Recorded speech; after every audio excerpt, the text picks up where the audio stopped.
Lundi politique, Cédric Cattan. Retrouvons tout de suite Cédric Cattan et Philippe Dizer pour Lundi politique. Bonsoir. Bonsoir Muriel et bonsoir à tous et bienvenue dans ce dernier épisode du Lundi politique de la saison. Et une fois n'est pas coutume, nous ne recevons pas un élu ou un candidat, mais le représentant de l'État en Martinique, le préfet de région Étienne Desplanques. Un des plus jeunes à occuper ce poste chez nous puisqu'il fêtera son 45e anniversaire dans quelques jours.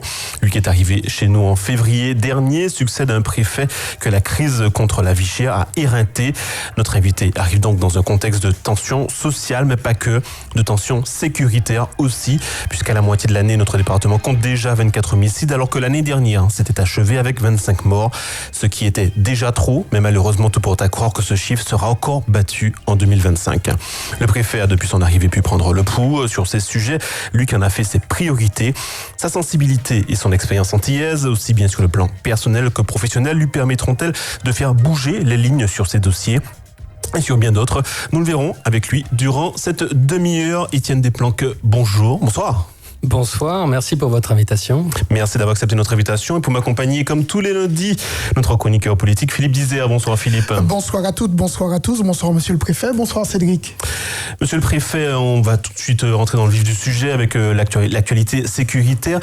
Est-ce que vous avez été surpris de l'ampleur de l'insécurité en Martinique, du nombre d'homicides, du trafic d'armes, du trafic de stupéfiants sur notre territoire ?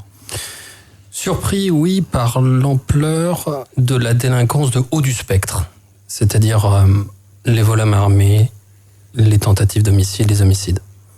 C'est vraiment ce qui caractérise la délinquance ici en Martinique, alors même que les atteintes aux biens, les vols et cambriolages sont même inférieurs à la moyenne nationale. Donc là, on a une particularité martiniquaise, et le premier semestre qui va s'achever avec 17 homicides contre 11 l'année dernière, montre le combat qu'on doit mener. Parce que ce qui fait le lien entre tous ces faits, même s'ils sont chacun indépendants les uns des autres, c'est vraiment le trafic d'armes. C'est vraiment la présence de plus en plus forte d'armes. Moi qui avais connu il y a une dizaine d'années les Antilles, je me souviens d'homicides qui se faisaient avec des vieilles pétoires qui étaient trafiquées. Aujourd'hui, ce sont des armes modernes, récentes, et c'est ça vraiment le défi qu'on doit relever. Vous avez dit c'est le défi que l'on doit relever tous collectivement. Est-ce que vous avez l'impression que la société martiniquaise dans son ensemble travaille en ce sens ? Tout le monde doit relever ce défi. L'État d'abord, j'en suis responsable. Et je dois dire qu'on a fait aussi de belles affaires avec la police et la gendarmerie ces derniers mois.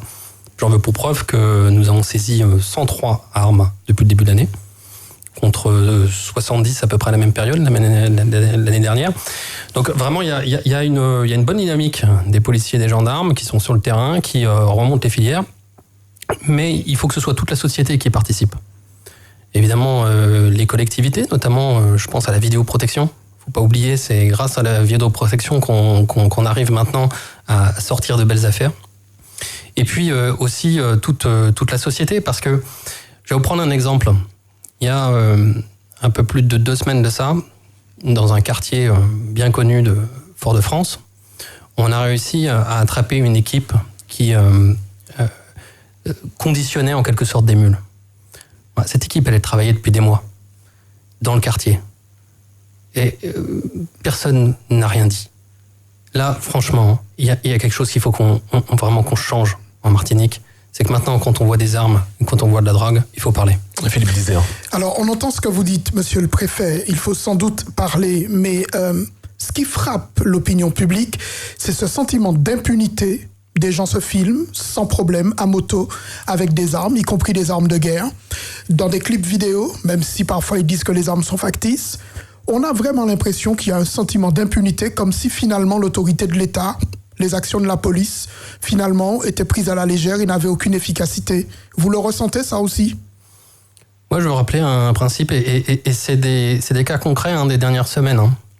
On a serré, par exemple, un avec une arme, simplement pour port d'armes, 15 mois de prison ferme.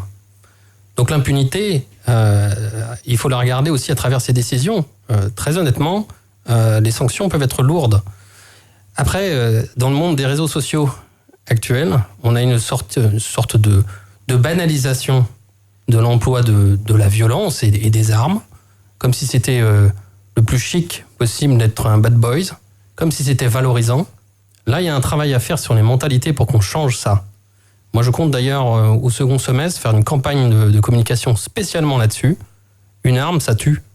Et une arme, quand on en voit une, on en parle aux policiers et aux gendarmes. Mais est-ce que les moyens, aujourd'hui, dont vous disposez, sont suffisants ? Des fois, ils paraissent même des fois dérisoires par rapport à l'ampleur du phénomène en Martinique. D'abord, je veux rappeler qu'on a connu des augmentations de moyens ces dernières années. On a plus d'une centaine de gendarmes supplémentaires. On a eu des services de police qui ont été, pour partie, renforcés. Et qui font, notamment policiers et gendarmes, un travail absolument exceptionnel et au péril de leur vie. J'ai passé une nuit là, avec la BAC de nuit. Je peux vous dire que c'est chaque soir, ils prennent des risques. Et un gendarme, d'ailleurs, a failli perdre la vie il y a quelques jours. Mais je crois qu'on aura probablement la nécessité de nous améliorer. Moi, ce qui me semble le plus criant, c'est la question des enquêteurs. Parce qu'en fait, plus il y a d'homicides, plus il y a de tentatives d'homicide, plus il y a d'enquêtes. Et des enquêtes qui prennent du temps. Et d'une certaine manière, nous sommes contraints en termes d'enquête pour pouvoir ensuite aller plus loin sur démanteler des filières. Mais il faut un travail absolument formidable, tant côté section de recherche, au FAST, mais aussi le service de police judiciaire. Il y a une chose que vous avez dite tout à l'heure concernant le fait que dans le cadre d'enquête, y compris dans les quartiers, vous aviez le sentiment, alors je le dirai comme ça, vous me corrigerez si ce n'était pas votre intention, une forme de regard de ceux qui savent que peut-être des armes circulent, qui savent où elles sont, qui savent qui les détiennent et qui ne coopéreraient pas. C'est bien ce que vous sous-entendez ? Je ne le sous-entends pas, je le dis carrément. Moi, je suis étonné lorsque une nuit, on a justement un homicide, que les policiers et les gendarmes arrivent sur les lieux.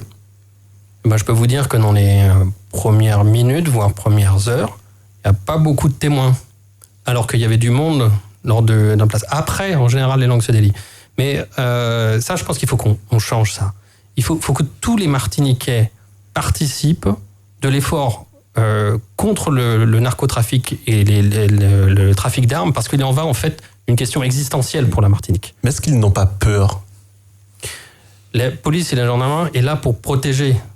Alors, je peux comprendre que certains aient peur, parce que dans le quartier et autres. Mais vous savez, on peut travailler... On voit des opérations punitives dans des quartiers avec des jeunes qui rentrent dans des maisons, qui tirent, qui blessent des bébés, des femmes, des jeunes femmes, des jeunes hommes dans des appartements.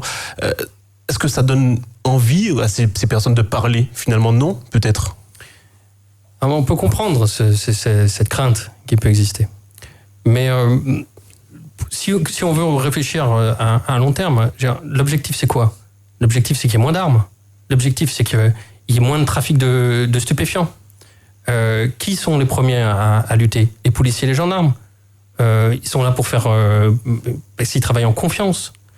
Et leur parler, tout simplement, leur dire, quand on a vu des choses, ça doit être un réflexe normal de citoyen, en fait. De citoyen. Et il faut réussir aussi à surmonter cette peur, peut-être aussi changer cette image qu'il y a de valorisation, parfois, de celui qui vit, on va dire, très au-dessus de ses moyens, et qui, on le voit bien, d'une certaine manière, véhicule une image positive du trafic d'armes ou trafic de sup. Un dernier point sur ce sujet. Quelles sont les grandes actions que vous allez prévoir ? En tout cas, on arrive durant cette période de grandes vacances pour sécuriser, limiter ce sentiment d'insécurité qui plane aujourd'hui en Martinique. La première chose, c'est que ces dernières semaines, on a vraiment beaucoup mis l'accent sur Fort-de-France à la suite du triple homicide. J'ai engagé des gendarmes mobiles en soutien de la police qui fait un très bon travail. Petite parenthèse, on a des informations concernant l'enquête aujourd'hui. Justement, les gens ont envie de savoir ce qu'il en est. C'est une question, vous savez, qu'il faut poser au procureur de la République. Moi, je ne peux pas m'exprimer sur des enquêtes en cours. Tout ce que je sais, c'est qu'elle se poursuit. Et que des moyens d'ailleurs de renfort d'enquêteurs ont été mis à disposition spécialement en provenance de l'Hexagone. Mais donc dans les prochaines semaines, moi je suis très attentif parce qu'on a eu quand même beaucoup de vols armés qui ont mal tourné en zone gendarmerie. Donc je souhaite mener des opérations avec notamment nos renforts de gendarmes mobiles. Et puis après, ce qui nous arrive quand même cet été, il ne faut pas l'oublier, c'est toutes les grandes manifestations le Tour des Yaules, premier, mais les festivals. Et qu'il va falloir aussi, pour nous, au maximum sécuriser, en lien avec les maires, leur police municipale, parce qu'il faut aussi qu'on partage l'effort pendant cette période. Monsieur le préfet, il ne fait de doute pour aucun Martiniquais qu'une partie de l'argent de la drogue sera sans doute dépensée, et ça n'est pas jeter l'anathème sur les organisateurs que de le dire. Ces circuits de l'argent ont besoin de lieux, ont besoin d'événements pour rentrer dans le circuit normal.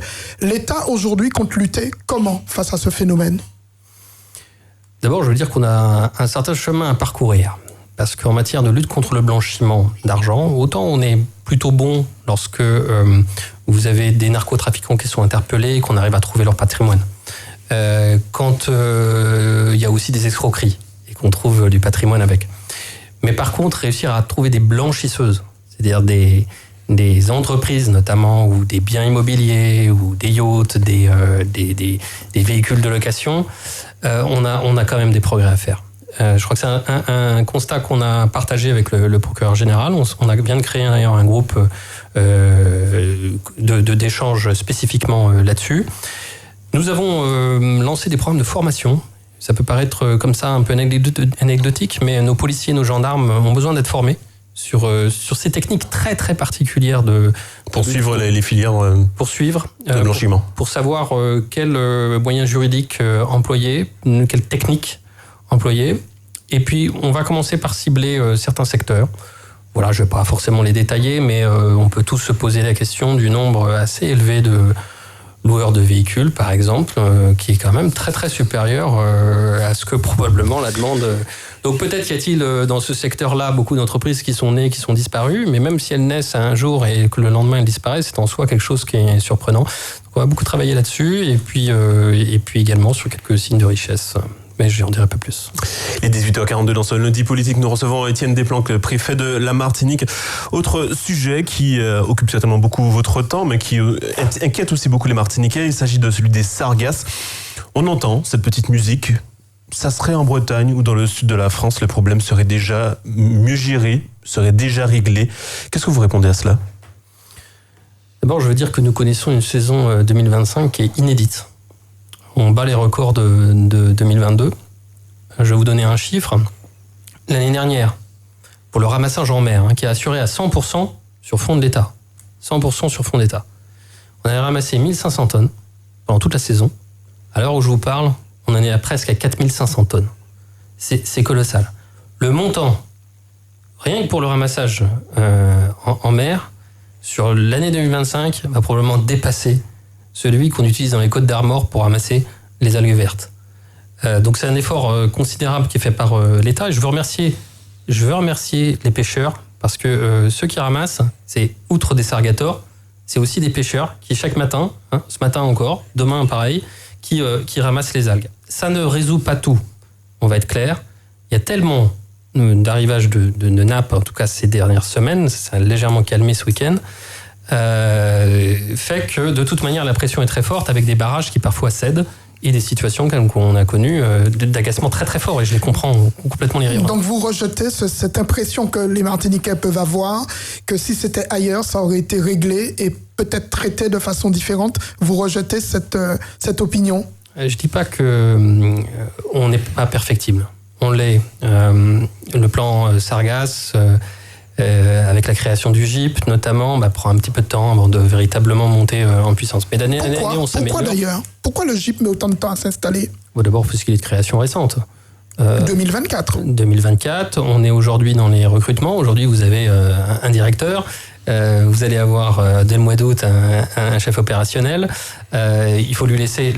On savait que l'année 2025 sera l'année de montée en puissance. Mais moi, ce qui m'intéresse... Et vous entendez aussi le sentiment d'urgence de la population?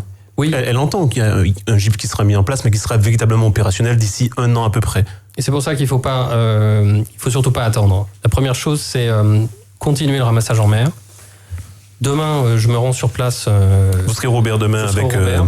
Vous avez invité tous les maires de la côte atlantique, justement, et puis les collectivités aussi, à participer à une grande réunion. Oui, parce que je souhaite qu'on fasse un point opérationnel. autant le ramassage en mer est probablement perfectible, mais il fonctionne. Il y a des maires qui font vraiment un travail formidable pour le ramassage à terre. D'autres ont des besoins. Donc on va essayer d'articuler notre action. Peut-être faut aussi faire des choses un peu expérimentales parce que il faut être franc. Ce sur quoi c'est très difficile, c'est lorsqu'il y en a des échouages d'algues qui sont en fond de baie. On n'arrive ni à les attraper en mer parce que c'est trop tard, d'une certaine manière, le barrage est cédé. Et parfois dans des zones qui sont difficiles d'accès à terre. Donc je voudrais, avec eux, regarder si on ne peut pas expérimenter de nouvelles formes de ramassage. Est-ce que ça signifie que cette période où les mairies étaient obligées de supporter le poids de ces dépenses, elle pourrait être que derrière nous et que la montée en puissance du GIP puisse prendre le relais et soulager les finances des communes ? D'abord, je réfute l'idée que les communes ont été abandonnées par l'État. C'est pas ce que je dis, monsieur le préfet. Non, c'est vrai que c'est pas ce que vous avez dit. Mais je précise. Je rappelle que sur 2016-2023, l'État a mis 3,5 millions d'euros en soutien aux communes, pour notamment l'achat de matériel, pour certaines opérations de ramassage, et que l'État finance 125 postes dans les ateliers de chantier d'insertion. Ce n'est pas tout. D'ailleurs, le ramassage à terre relève de la compétence des communes. Oui, mais on voit aussi que ce matériel a besoin de renouvellement plus régulier qu'il était pensé initialement. Oui, il a besoin de renouvellement, il a besoin de modernisation, parce que les pelles qu'on avait achetées il y a quelques années, maintenant on fait des choses qui sont bien mieux. Donc on continuera avec un soutien aux communes. Mais moi je pense que ce qui aurait vraiment de plus efficace, ça reste quand même les barrages qui ont été beaucoup installés dans les communes. Je pense notamment à ceux du Robert, mais il y en a eu au François. Au Vauclin. Il faut plus de barrages. Avec le GIP, on va pouvoir commander directement les barrages par le GIP avec un marché qui bénéficiera dès 2026 à l'ensemble des communes. Je sais que ça répond pas à la situation d'urgence, mais moi je me projette aussi sur les saisons prochaines parce que j'ai tendance à croire que ce que nous avons vécu cette année, on risque de le connaître peut-être même encore plus fort dans les années qui viennent. Et est-ce que vous allez militer pour que ces algues sargasses soient reconnues comme catastrophe naturelle ? C'est une demande. Alors, c'est une demande qui est débattue régulièrement à l'Assemblée nationale, notamment, mais qui aujourd'hui n'est pas à l'ordre du jour. Moi, ma priorité, c'est d'abord et avant tout de perfectionner le ramassage en mer et à terre, parce que c'est ce qu'il y a de mieux pour éviter tout simplement qu'on ait toutes les nuisances, et notamment, je pense aux nuisances en matière sanitaire. Monsieur le préfet, il n'y a vraiment aucun moyen assurantiel de dédommager toutes ces personnes qui subissent des pertes dans leur domicile, qui voient leur quotidien impacter les problématiques de santé. Il n'y a aucun moyen assurantiel. Assurantiel, les assurances vous répondront que ce n'est pas une catastrophe naturelle. D'où ma question. Cependant, il y a peut-être un travail à mener concernant au moins les personnes qui sont les plus en difficulté. Et je pense qu'on a c'est un travail de parlementaire. En tout cas, moi, j'agis avec les textes tels qu'ils existent. Mais je crois que la vraie solution, c'est d'abord et avant tout par perfectionnement du ramassage. Demain, donc, grande réunion pour remettre à plat l'organisation. Tout simplement pour se coordonner, pour regarder là où il y a des besoins supplémentaires. Par exemple, la semaine dernière, j'avais engagé quelques jeunes du RSMA pour réparer un barrage. Il peut y en avoir dans certaines situations un intérêt, mais aussi parce qu'on a quelques moyens. Je pense notamment à certains bateaux qui sont avec des pelles. Il faut qu'ils soient au bon endroit au bon moment, et puis il va accélérer un petit peu les procédures de marché notamment. Donc c'est tout ça, une réunion très très très opérationnelle, très technique pour essayer d'avancer. On suivra évidemment cette réunion demain à partir de 9h30 qui se tiendra à la mairie du Robert. Autre sujet, monsieur le préfet. Lors de votre arrivée, vous avez dit ma priorité, ça sera la sécurité, mais aussi la lutte contre la vie chère. Et vous avez assuré que votre feuille de route serait le protocole du 16 octobre dernier. Aujourd'hui, on a vu un projet de loi qui sera débattu demain à l'Assemblée de Martinique concernant contre la lutte contre la vie chère. Il y a une proposition de loi sur la table. Il y a eu une proposition de loi aussi de la députée Béatrice Bellé. Aujourd'hui, concrètement, cette question de la vie chère, elle est vraiment prise à bras le corps? Je crois qu'elle est prise au plus haut niveau de l'État. Avec ce projet de loi, je signale que dans la période actuelle, politique très compliquée, rares sont les projets de loi. Là, vous en avez un porté par le gouvernement, très fortement porté par le ministre d'État, le ministre des Outre-mer, et qui bouge les lignes. Et qui vient. Il bouge vraiment les lignes, ce projet de loi. On a déjà entendu des critiques des élus. Bon, je sais qu'ils vont en débattre demain à l'Assemblée, mais on a entendu le président du Conseil exécutif qui n'était pas totalement satisfait des 15 articles qui sont proposés dans ce projet de loi. Ouais, ma feuille de route, c'est le protocole d'accord du 16 octobre. Or, il y a certaines dispositions de ce protocole d'accord où j'ai besoin tout simplement d'une évolution législative. Je prends un exemple simple. Le protocole d'accord prévoit la création d'un mécanisme de compensation des frais d'approche. Une mission d'ailleurs est sur place là en Martinique pour travailler avec les acteurs sur le sujet. Moi, j'ai besoin probablement d'une base législative. Ce protocole d'accord, il le permet.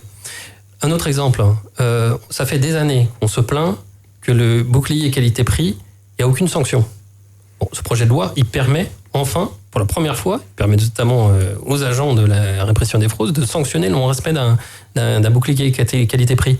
Tout ça, ce sont quand même des avancées qui sont fortes. Et puis, sans parler des sujets même tabous qu'évoque ce projet de loi, les seuils de revente à perte, les marges arrière avec plus de transparence, la révision des seuils de contrôle, il y a de quoi animer le débat très fortement et je trouve que les lignes bougent avec ce projet de loi qui, bien sûr, sera ensuite complété par le débat à l'Assemblée nationale. Vous considérez donc que c'est conforme aux annonces du ministre quand il avait exprimé le fait qu'il voulait une modification du modèle économique, c'était ses mots. Je ne reviendrai pas sur le fait qu'il ait pris à partie certains groupes. Je crois que le ministre d'État, le ministre d'Outre-mer, il a abordé les sujets sans tabou. Il a dit les choses. Il a dit, c'est important... Et son projet de loi est cohérent avec ses déclarations. Il est cohérent parce que d'une part, il donne des outils supplémentaires pour lutter contre les abus, on va dire, en matière de concurrence qui serait faussée. Mais aussi, l'idée, c'est de construire un nouveau modèle. Et la lutte contre la vie chère, elle passera aussi par notamment une production locale. Une production locale, attention, une production locale pas au prix de ce qui vient à l'importation. Une production locale qui soit au juste prix. Et je crois que ce projet de loi, c'est un des piliers d'une stratégie. Et moi, je suis très soucieux, par exemple, qu'on puisse... je mets un peu la pression à mes services, mais pour qu'on puisse sortir, avant la fin de l'année, le CTEA, qui était un des dispositifs du protocole. C'est quoi ? C'est un contrat pour les agriculteurs, pour que, en échange de certains engagements, ils puissent être aidés, et notamment des petits agriculteurs qui font du maraîchage. C'est quand même incroyable dans cette île. On a la capacité à multiplier par 2 la production de maraîchage, mais on se contente d'importer nos tomates de l'Hexagone. Non, il y a franchement, là, c'est ce qu'on veut parler par le changement de modèle économique. Là, il faut qu'on aille de l'avant. Est-ce que les services de l'État, est-ce que la répression des fraudes aura aussi les moyens de contrôler ? Alors, les moyens... Avant de sanctionner. Les moyens de contrôler, d'abord... On dit souvent, mais l'État ne contrôle pas. Et chaque semaine, il y a des agents de la répression des fraudes qui contrôlent d'ailleurs les engagements faits dans le protocole d'accord, et qui le fait aussi sur le bouclier qualité-prix, et puis de manière générale, toutes les règles de la concurrence. La pression de contrôle, elle est forte, elle a été même accrue avec des effectifs supplémentaires qui étaient arrivés l'année dernière. Mais je pense qu'il faut aller plus loin. Et notamment, le projet de loi, il permet de donner des nouveaux pouvoirs à la DLC, c'est-à-dire l'autorité de la concurrence, parce que quand on parle de grands groupes, on parle aussi de grosses affaires. Philippe Disert. Alors, parmi les petits reproches que les Martiniquais font à l'État, c'est la question du prix des carburants. On a vérifié ce matin, on a un prix moyen du samplon en France aujourd'hui à 1,71 €. En Martinique, au 1er juin, au au 1er juin, c'est bien ça, on est à 1,82. Un certain nombre de personnes s'étonnent que le prix encadré soit plus élevé que le prix résultant de la concurrence au niveau national. Est-ce que ça n'est pas de nature aussi à froisser nos compatriotes ? Vous avez sans doute une explication. Je vous rappelle tout de même que la Martinique, comme la Guadeloupe, ce sont des petits marchés de carburant qui, en plus de ça, ont une raffinerie qui est la plus petite raffinerie au monde. Donc, qui veut dire que les coûts de raffinage sont particulièrement élevés. Mais qui a plutôt une bonne santé financière, si on en croit leurs résultats. Si on appliquait véritablement le coût non réglementé, le prix, il ne serait pas à 1,80. Nous sommes d'accord, monsieur le préfet. Il serait très supérieur. Donc, pourquoi ce prix encadré ne peut pas être plus bas ? Parce qu'on doit aussi tenir compte des coûts de production, et tout ça est encadré et transparent, hein, à travers des grilles tarifaires, hein, tout le monde peut y accéder, où on voit apparaître le taux de marge de gros, le taux de marge de détail. Et d'ailleurs, si j'écoutais tous les producteurs qui m'appellent régulièrement pour augmenter les taux de marge, ils seraient encore supérieurs. Mais enfin, ça, c'est oui, mais on s'est aussi penché sur les résultats de la SARA et sa capacité à redistribuer des dividendes. Le taux de marge de la SARA, il est encadré. Voilà. Il est encadré, il a pas bougé, et il est même diminué lors de la précédente réforme des carburants. Et il est adapté selon les calculs pour pouvoir rendre l'opération rentable, mais à une rentabilité qui reste mesurée. Voilà. Un dernier mot sur la question de la vie chère, il ne reste plus beaucoup de temps, monsieur le préfet. Est-ce que ce projet de loi est de nature, globalement, à faire baisser, et j'ai envie de dire, à quel niveau, les prix de façon générale en Martinique ? Au-delà de la consommation de l'alimentaire. Je crois que le projet de loi, il n'a pas... ce sont des outils. Ils ne sont pas fondés sur des objectifs chiffrés. Mais c'est ces outils qui vont nous permettre aussi d'avoir une base juridique nous permettant d'avancer sur le protocole d'accord vie chère, qui, lui, a des baisses. Je rappelle que la baisse de l'octroi de mer a permis environ une baisse de 8% sur les 6 000 familles de produits. Nous avons baissé aussi la TVA sur ces produits-là. Dans quelques jours, semaines, on aura les résultats de cet effet-là. Et je crois que maintenant, avec la base juridique concernant les frais d'approche, la compensation des frais d'approche, on peut espérer une baisse supplémentaire. Un dernier mot, Étienne Desplanques, concernant la sécurité routière, ça ne vous chagrine pas de voir ces radars brûlés à peine installés, alors qu'on voit que les chiffres de la sécurité routière sont encore très élevés sur notre territoire ? Ça ne me chagrine pas, ça me met en colère. Ça me met en colère. Vous imaginez, toutes les 2 semaines, on a un accident sur la route, et pendant ce temps-là, on rien ne trouvait mieux que d'aller brûler les radars. Enfin, c'est complètement incohérent. Vous dites stupide. toutes les 2 semaines un accident mortel, vous voulez dire ? Mortel. D'accord. Mortel. On est à 18 accidents mortels depuis le début de l'année. Et pendant ce temps-là, on brûle les radars. Mais enfin, tout ça est consternant. Et d'ailleurs, moi, je ne me laisserai pas impressionner par cela. Je compte continuer, moi, à remplacer les radars. Tout simplement parce qu'ils permettent d'abaisser la vitesse. Ils permettent tout simplement d'abaisser la vitesse. Beaucoup d'accidents mortels sont liés à la vitesse.